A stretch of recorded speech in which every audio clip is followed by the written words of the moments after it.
και με κλειστά μάτια θα βλέπω τις εικόνες της ζωής του Θόδωρου και της Βάσος, των αφανών, των φτωχών, των κυνηγημένων και ευλογημένων αυτού του τόπου, που μαζί και πάνω από την ιστορία έζησαν δια πυρός και σιδήρου έναν έρωτα 80 χρόνων, χωρίς να νοιάζονται για νικητές ή ηττημένους.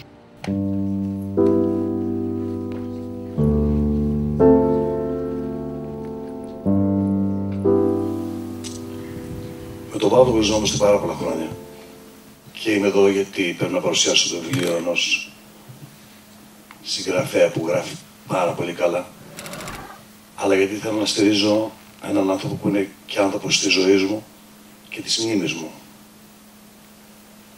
Πριν πολλά χρόνια, ένας κοινός μας αγαπημένος φίλος, ο οποίος δεν υπάρχει, ή μάλλον υπάρχει, αφού είναι στο φιλμ της ζωής μας, στο φιλμ του μυαλού μας και της ψυχής μας παίζει ακόμα, προβάλλεται. Είναι η δική μας μνήμη. Είναι η δική μας μνήμη, ο Λευτέρης μας. Είναι ένα προσκύνημα αυτό το βιβλίο στις ρίζες της ύπαρξής μου. Σε αυτό που με έκαναν οι γονείς μου. Είμαι αφιερωμένος σε αυτούς. Δεν είναι η βιογραφία τους, ούτε η αυτοβιογραφία μου. Είναι το δικό μου σύμπαν. Αυτό το ένα και μοναδικό που κρύβουμε όλοι μέσα μας. Το ανεπανάληπτο, που γεννιέται μία και μόνο φορά με τον κάθε άνθρωπο και φεύγει για πάντα με το δικό του φευγείο από τη ζωή ετούτη. Με αυτό το βιβλίο επέστρεψα εκεί που ανήκω. Είναι η ιστορία μιας οικογένειας που πότισε με υδρότα και αίμα το χώμα που πάτησε στο πέρασμά της. Της κάθε μικρής, άσημης, κυνηγημένης και ευλογημένης οικογένειας σε μια Ελλάδα 80 χρόνων. Του κάθε ατόμου που δεν πάβει να ονειρεύεται, που δεν αρνήθηκε ούτε πέταξε τη μνήμη του, που επέλεξε και με κλειστά μάτια να βλέπει και να οραματίζεται την ουτοπία τραγουδώντας χαρά στα μάτια που θα δουν 3 ημερών φεγγάρι. Κάποια στιγμή φύγαμε από τη μνήμη του Παύλου μας και ζήσαμε όλοι οι φίλοι του την προσπάθεια να γίνουμε ξανά κομμάτια της μνήμης του. Ήταν το δικό μου κομμάτι της μνήμης που ποτέ δεν το έχω πει, τώρα το λέω.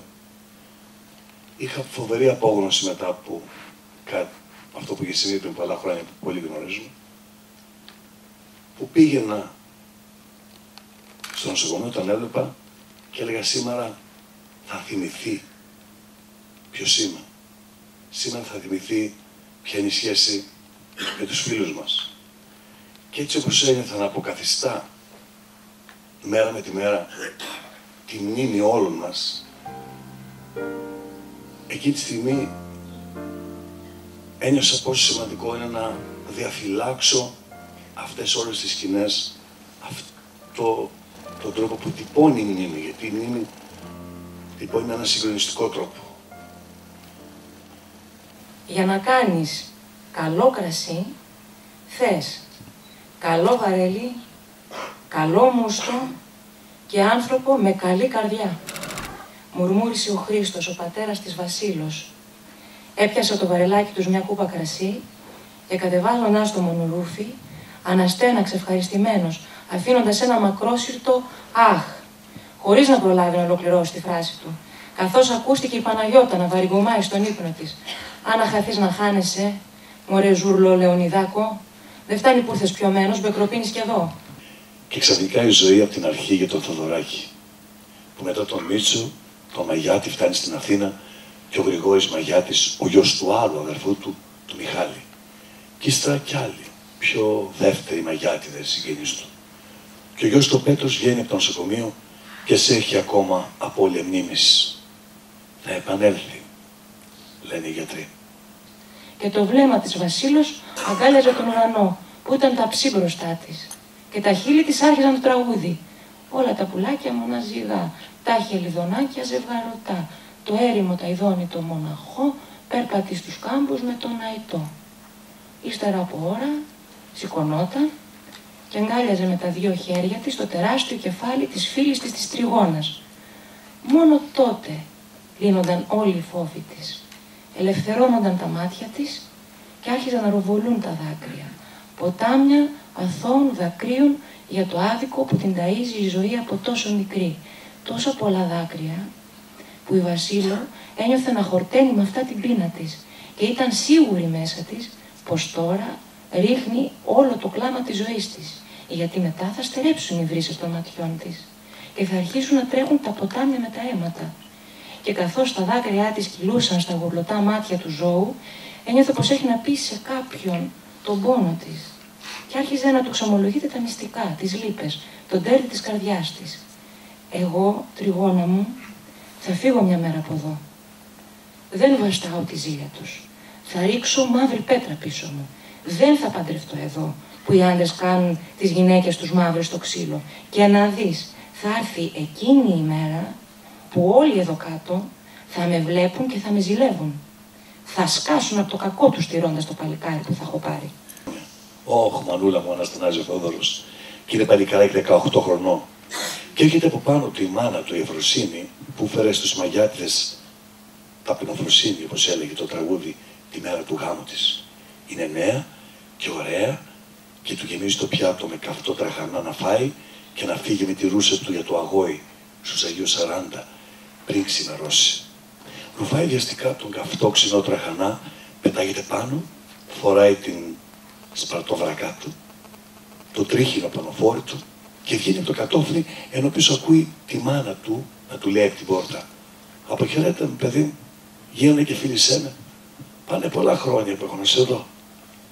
Εσύ μας θυμάσαι ή ήπιες νερό της λησμονιάς και μας λησμόνησες?» Γυρίζει προς τη μεριά της, αλλά δυνατός αέρας και πυκνή ομίχλη έχουν εξαφανίσει τα πάντα, και το σπίτι και τη μάνα του. Τώρα, σκάστο τώρα, εξαφανίσου, γίνε αόρατος, άκουσα μια φωνή μέσα του. Και ο Θοδωράκης έγινε καπνός. Όρμησε μες στο πλήθος τη στιγμή που ο μενόμενος τραμπούκος έβγαλε ένα περίστροφο και ακούστηκε ένας πυροβολισμός. Οι δρόμοι ήταν γεμάτοι κόσμο και οι άνθρωποι πανικοβλήθηκαν και άρχισαν να ψάχνουν έντρομοι, πέρασμα να φύγουν, σαν τους Εβραίους στην Ερυθρά θάλασσα. Ευτυχώς ο Θοδωράκης είχε καταφέρει να στρίψει στην Πεσματζόγλου και να σωθεί. Μικρή πόλη, μικρός καναγμός. Μεγάλη πόλη, σωστός λυγμός. Πέρασε από το μυαλό του Θοδωρή, που έτρεχε λαχανιασμένος. Και αν είχε και φτάσει στην πλατεία Βάθη, έστρεφε το κεφάλι συνεχώς πίσω, ενώ αναρωτιόταν τι δικαιολογία να πει πάλι στο φούρναρι. «Πατέρα, πώς αφήσατε και ρημάξανε έτσι όλοι με χαλάδες? Πού είναι ο κόσμος? Πού είναι τα γαλλικά κεραμίδια στα πέτρινα αρχοντικά σπίτια?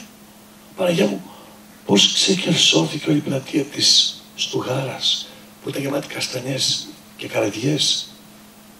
Χωριό με 12 σπίτια ανοιχτά και 13 γέροντες. Αν τα βρες άκρη.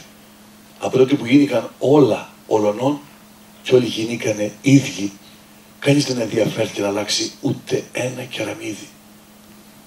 Εγώ με την ευκαιρία αυτού του βιβλίου πραγματικά θέλω να παρακαλέσω τους ανθρώπους που γράφουν,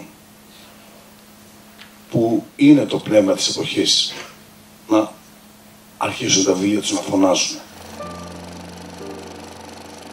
Και με κλειστά μάτια θα βλέπω μια ελεγεία για τους ταπεινούς, τους φτωχοδιάβολους, τους αφανείς και κυνηγημένους, σε μια Ελλάδα όπου όλα έρχονται και παρέρχονται.